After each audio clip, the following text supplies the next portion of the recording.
Di saat yang sama, kita bangga teriak bahwa kita berhasil mengambil alih Freeport dengan membeli. Membeli loh, bukan diambil.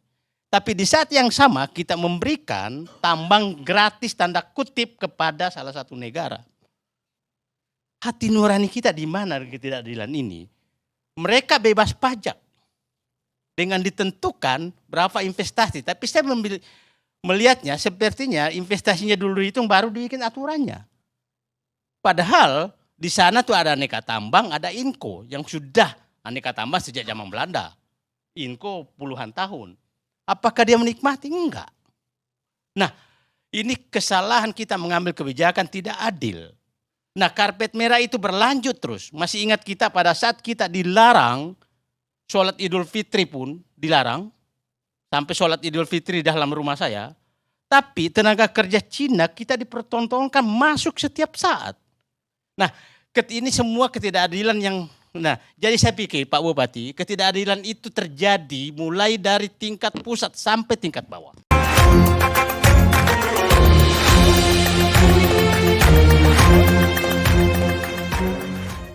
Assalamualaikum warahmatullahi wabarakatuh. Jumpa lagi dalam Fast Forum Akal Sehat. Forumnya orang-orang sehat. Kita berjumpa dalam program Repsol, Reaction Sosial Politik. Saya akan mereaksi daripada program Karni Ilyas satu hari yang lalu yang membahas tentang kasus yang terjadi di Morowali. Apa aja yang kita akan reaksi dari perbincangan itu, dari diskusi itu, tergambar situasi apa yang terjadi di perusahaan Gunbuster Nickel Indonesia. Kejadiannya di tanggal 14 Januari hari Sabtu di malam hari yang merupakan sebuah rangkaian sebetulnya dari kejadian-kejadian sebelumnya. Persoalan pokok adalah mengenai keselamatan kerja atau K3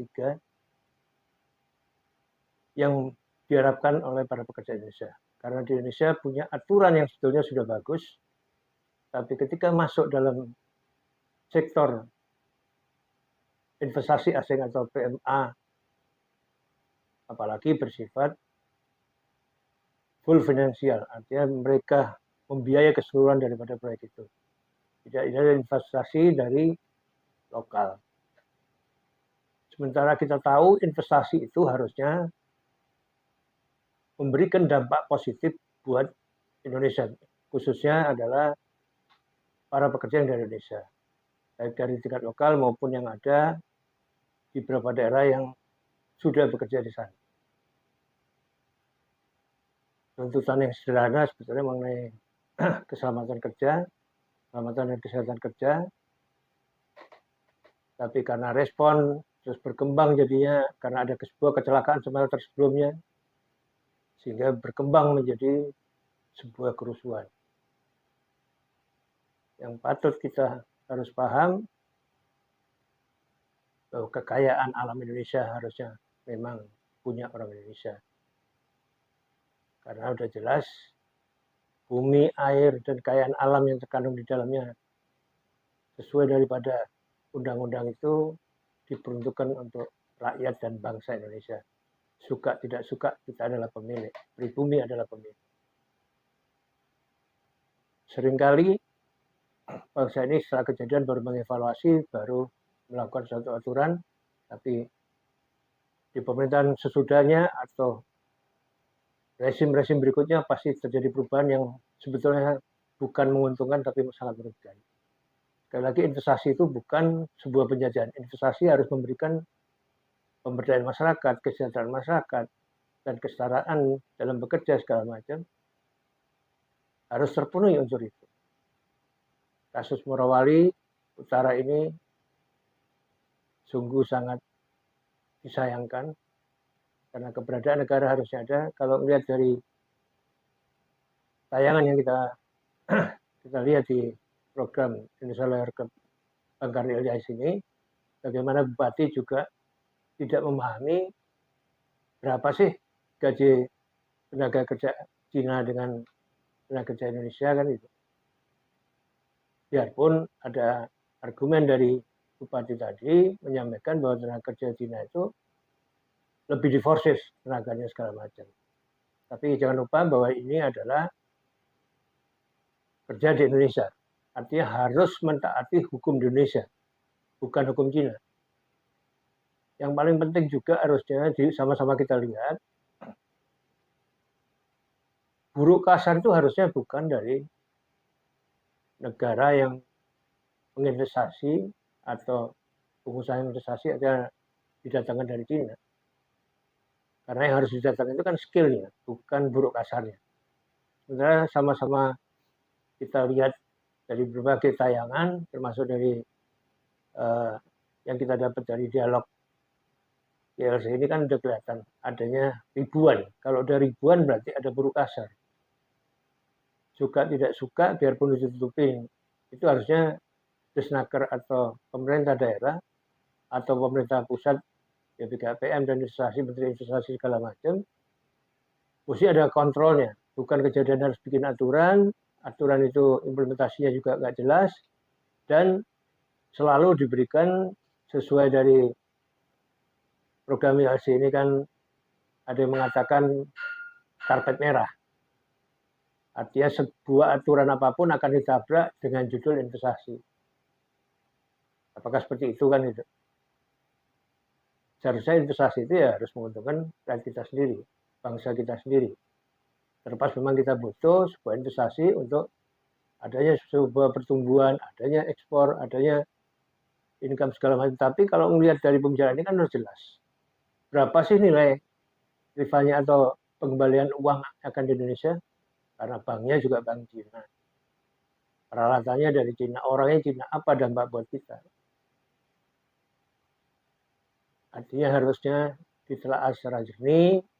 Persoalan Morowali ini adalah waktu buat daerah-daerah lain yang cenderung buruh kasarnya ada, sehingga akan terjadilah persaingan gaji, ketidakadanya kesetaraan, ya kan, jaminan kesehatan yang kurang, itu pun akan juga berdampak kepada kesejahteraan dan lain sebagainya.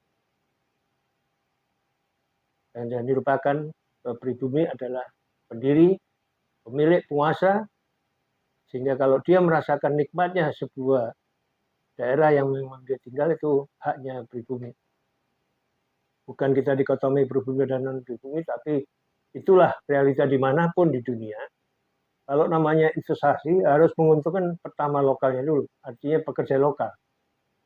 Suka tidak suka, dia menerima dampak. Dari sisi kesejahteraan, dari sisi ekonomi, dari gaji dan segala macam, harus dia lebih diutamakan. Dua yang harus dicermati, dampak lingkungannya. Karena kalau melihat dari informasi percakapan yang ada di ILC itu kan sudah jelas, dia menambah smelter. Ya kan? Dan terus akan menambah. Kalau terus menambah, berarti berapa luas wilayah yang akan dieksekusi. Artinya lahan subur atau lahan apapun di sana pasti akan mempengaruhi lingkungan hidup.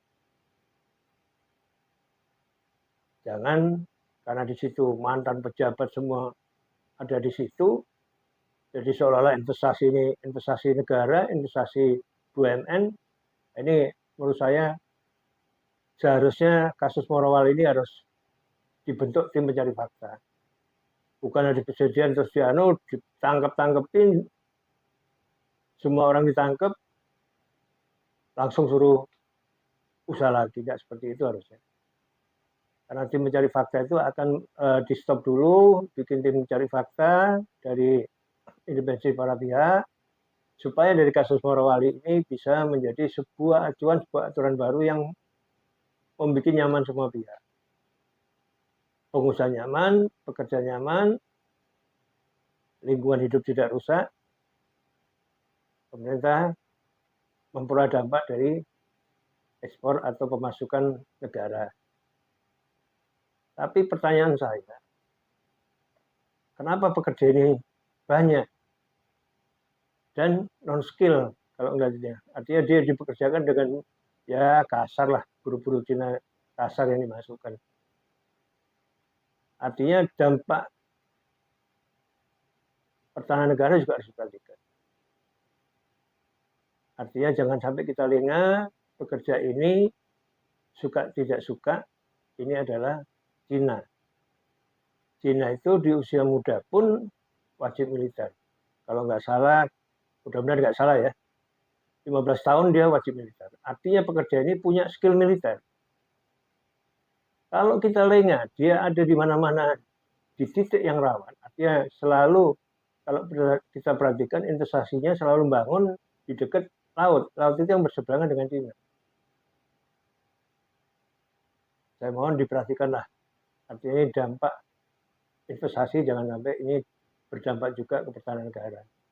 Kalau kita lengah, hanya masalah bom waktu juga, akan terjadi penjajahan di kemudian hari yang ya mudah-mudahan anak cucu kita juga jangan sampai terkena dampak ini karena kelalaian kita atau kesombongan kita atau banyaknya pengkhianat yang menjual negara. Investasi harusnya tidak boleh menjual negara, investasi harus punya pemahaman yang lebih luas dari sisi apa sih dampaknya untuk pendapatan negara, apa dampaknya untuk lingkungan hidup, karena buat apa kita pendapatnya tinggi tapi rusak lingkungan hidup tinggi. Dan itu sudah terjadi di Indonesia hampir di semua daerah yang alam itu dirusak, endingnya merugikan rakyat. Banyaknya gempa, banyaknya bencana di mana-mana, ya karena alamnya yang dirusak. Dan selalu mengatakan investasi itu penting untuk mendapatkan segala macam, tapi kalau yang kita lihat sama-sama dari pembicaraan yang ini kan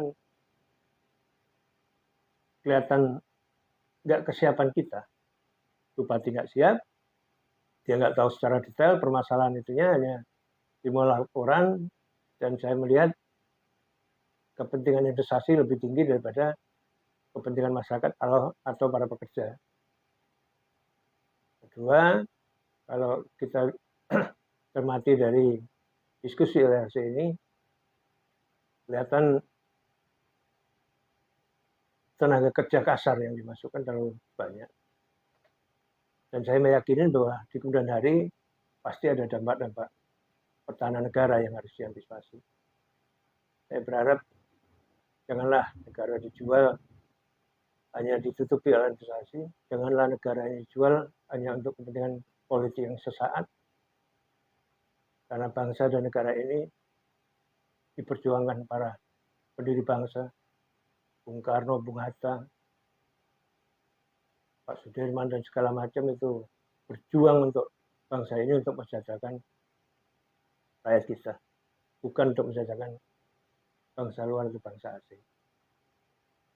Ingat, para pendiri kita sudah mengasih fondasi, bumi, air, dan kekayaan alam terkandung di dalamnya dikuasai oleh negara untuk kesejahteraan masyarakat Indonesia, bukan asing sekali. Salam pribumi, salam akal sehat. Assalamualaikum warahmatullahi wabarakatuh.